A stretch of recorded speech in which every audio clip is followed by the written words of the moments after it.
जैसा कि आप लोगों को मालूम होगा कि लेखपाल की वैकेंसी आ गई है। हम उसी के अकॉर्डिंग आप लोगों को पढ़ाने के लिए सोच रहे हैं, जिससे क्या हो, आपका तैयारी भी हो जाए और जितने भी वनडे एग्जाम हैं, देखिए बड़ा ही इंपॉर्टेंट है। तो सरकार कोई वैकेंसी नहीं दे पाती है जल्दी, और देती है तो उसमें हम लोग लापरवाही कर देते हैं। तो वो लापरवाही ना हो, इसीलिए हमने सिलेबस आपका डिस्कस किया है बोर्ड पर। इसी के अकॉर्डिंग हम आपको पढ़ाएंगे कि कैसे एक स्ट्रेटजी बना करके जितने भी वनडे एग्जाम हो, केवल लेखपाल ही नहीं, जितने भी वनडे एग्जाम हो, ये बड़े ही इंपॉर्टेंट होते हैं, इसको पास आउट करना है। तो आइए हम एक एक करके डिस्कस करते हैं। उसी के अकॉर्डिंग पहले आपका हम सिलेबस डिस्कस करेंगे, जो लेखपाल का है, जो रिसेंटली वैकेंसी आई हुई है, उस पर फोकस ज्यादा करना है आप लोगों को। तो आइए हम करते हैं, देखते हैं क्या है इसमें। सामान्य हिंदी है पहला, सामान्य हिंदी है। 25 प्रश्न होंगे और 25 अंक भी मिलेंगे उसके।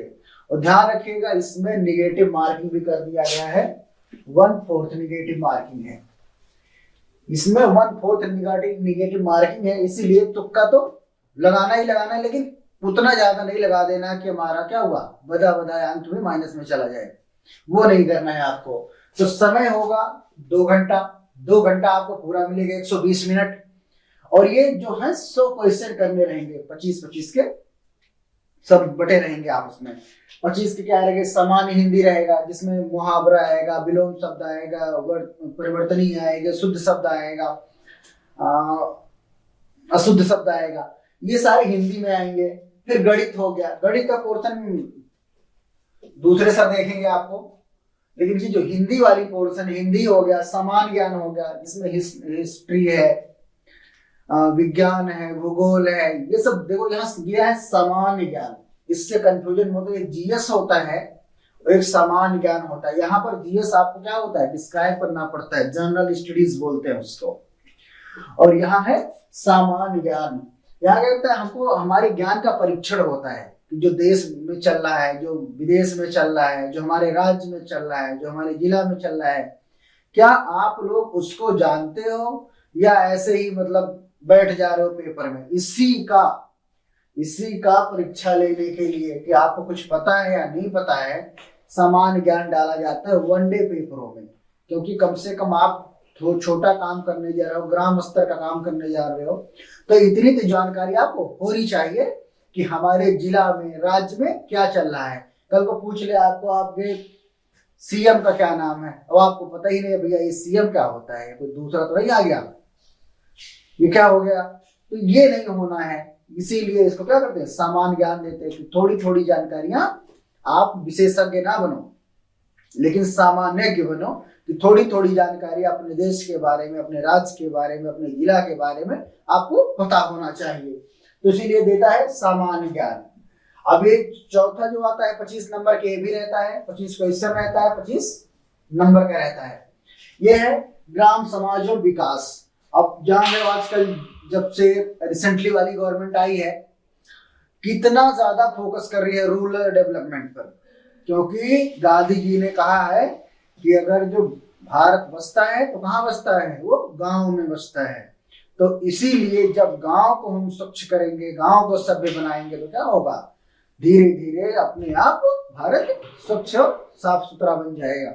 इसीलिए हम सबसे ज्यादा फोकस क्या करते हैं, ग्राम समाज पर करते हैं। वहां चाहे वो वुमन एम्पावरमेंट हो, या रोड हो, या एजुकेशन हो, प्राइमरी शिक्षा की जितनी भी हो, सारे फ्री ऑफ कास्ट गवर्नमेंट देती है।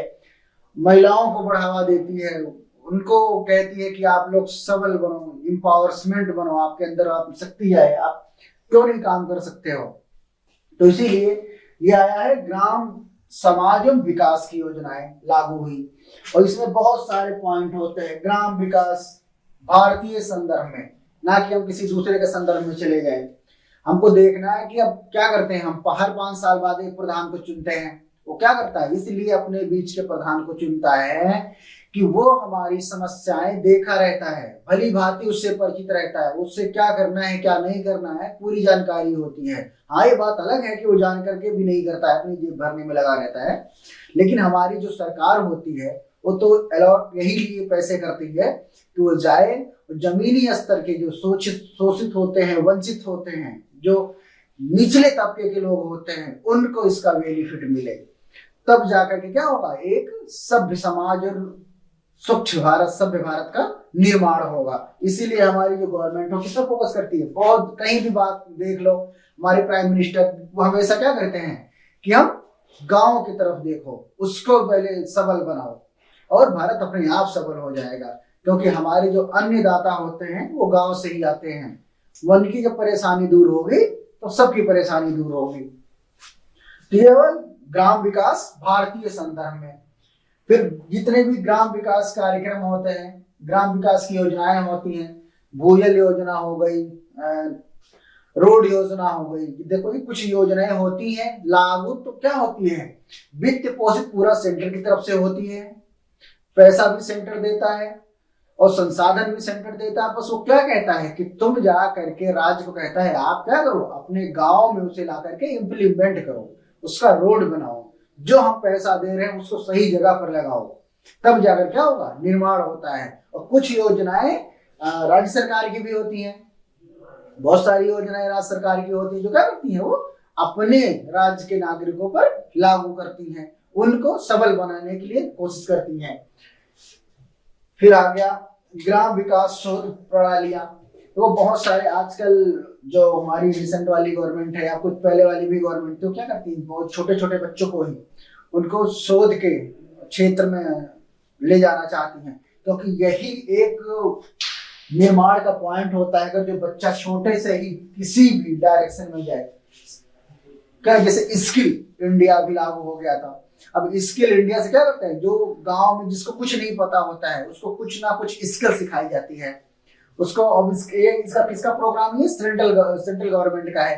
ये राज्य सरकार से समन्वय करके क्या करती है, इसको रूरल क्षेत्र में लागू करती है, अर्बन क्षेत्र में भी लागू करती है। जो अनस्किल्ड इंसान हैं, जो बंदे हैं, उनको क्या करेंगे, स्किल्ड करें और कहीं ना कहीं वो क्या करें, खुद काम करें, खुद एक स्टार्टअप स्टार्ट कर दें, जिससे क्या हो, ना कि रोजगार मांगने वाला बल्कि रोजगार देने वाला बन जाए। इस पर हमारे प्राइम मिनिस्टर बात करते हैं।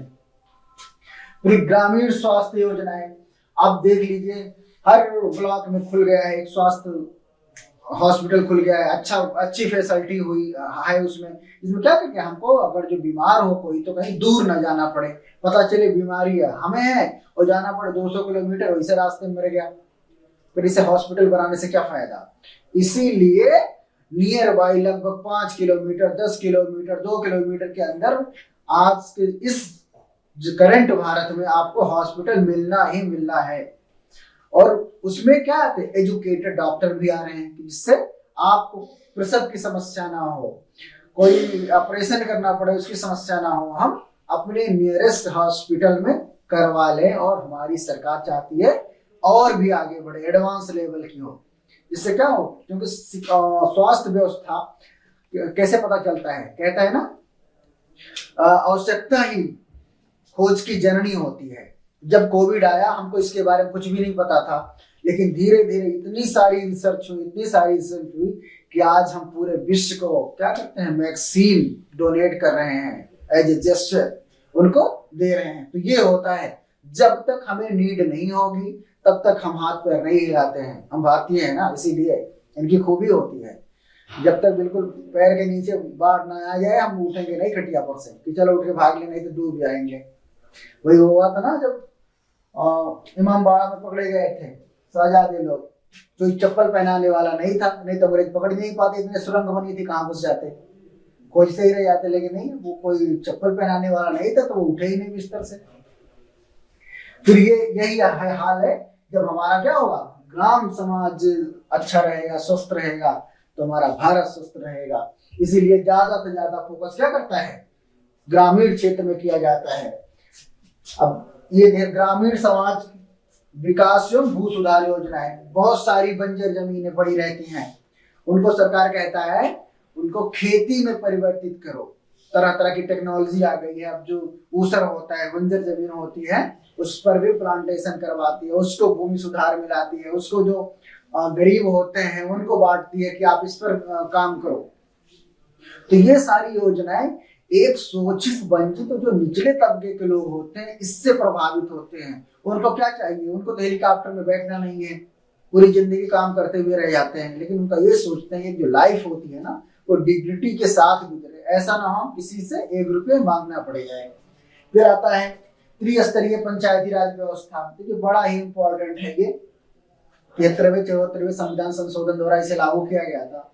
ये बहुत ही इंपॉर्टेंट रोल प्ले करता है हमारे राज्य में या हमारे सेंट्रल में। जो सारे फाउंडेशन होते हैं ना ये बहुत ही तगड़ी होती है। इसी के अनुसार हम क्या करते हैं, अपने प्रधानपति को चुनते हैं, जो क्या होते हैं उनकी पत्नी अगर जो जीत गई तो वो नहीं काम करेंगे, पत्नी घर पर बैठेगी, प्रधानपति काम करेंगे, इसीलिए उनको प्रधानपति कहीं कहीं बोल देते हैं। और जब उनकी सीटें आई मेल्स की तब तो कोई बात नहीं हो, तो है ही साठ दौड़ देंगे इधर उधर। तो ये सारे टॉपिक हैं हम आपको डिस्कस करेंगे और बहुत ही जबरदस्त पढ़ाएंगे, क्योंकि ये लेखपाल वनडे एग्जाम है, इसको पास करना ही करना है। तो आप लोग हमारे साथ रहेंगे तो बिल्कुल ही पास होंगे। फिर केंद्र एवं राज्य सरकार की ग्रामीण विकास से संबंधित योजनाएं, हमने बताया ना कुछ योजनाएं होती हैं जो टोटली वित्त पोषित होती हैं केंद्र सरकार से। बिल्कुल केंद्र सरकार पैसा देता है, बस क्या कहता है राज्य सरकारों से कि आप अपने राज्य में इसको इम्प्लीमेंट करो, जिससे क्या हो एक स्वच्छ समाज का निर्माण हो, एक सभ्य समाज का निर्माण हो। तो ये रहा हमारा सिलेबस जो है लेखपाल का, ये वो ओवरव्यू है, पूरा सिलेबस नहीं है। फिर हिस्ट्री भी आती है उसमें, गणित भी आती है, लेकिन ये जो था बड़ा ही इंपॉर्टेंट था। फिर अब 1 बाय 1 करके हम हिस्ट्री की शुरुआत करेंगे। जय हिंद, जय भारत।